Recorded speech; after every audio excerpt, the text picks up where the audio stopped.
আজ থেকে প্রায় 150 বছর আগের একটা ঘটনা আপনাদের শেয়ার করি।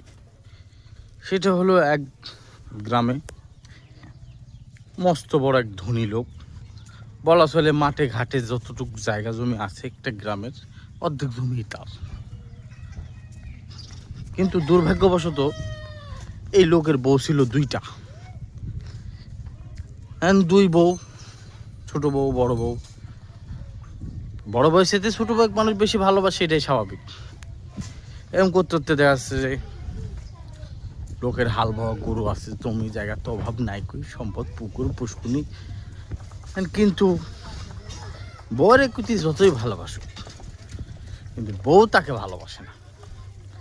বউরা ভালোবাসে খালি তার সম্পদে। তে লোক একদিন হাল বচ্ছে, বতে বতে খিদি লাগছে, আসে বড় বউয়ের কাছে করছে, বউ খিদি লাগছে ভাত দাও, করতে ভাত নেই। ছোট বউয়ের কাছে গেছে, ছোট বউ একই কথা বলতেছে, ভাত নেই। তো এই হলো অবস্থা।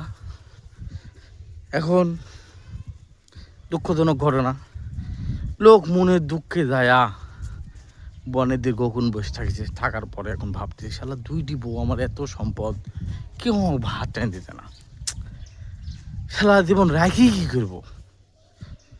পরে লোক বিষ খেয়েছে, বিষ খেয়ে মরে গেছে।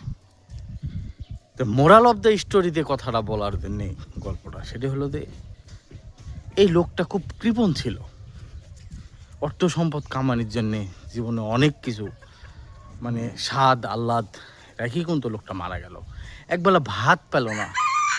তাই যে যাই করেন দিন শেষে উপভোগ করতে শিখুন, কিন্তু আত্মাকে কষ্ট দিবেন না।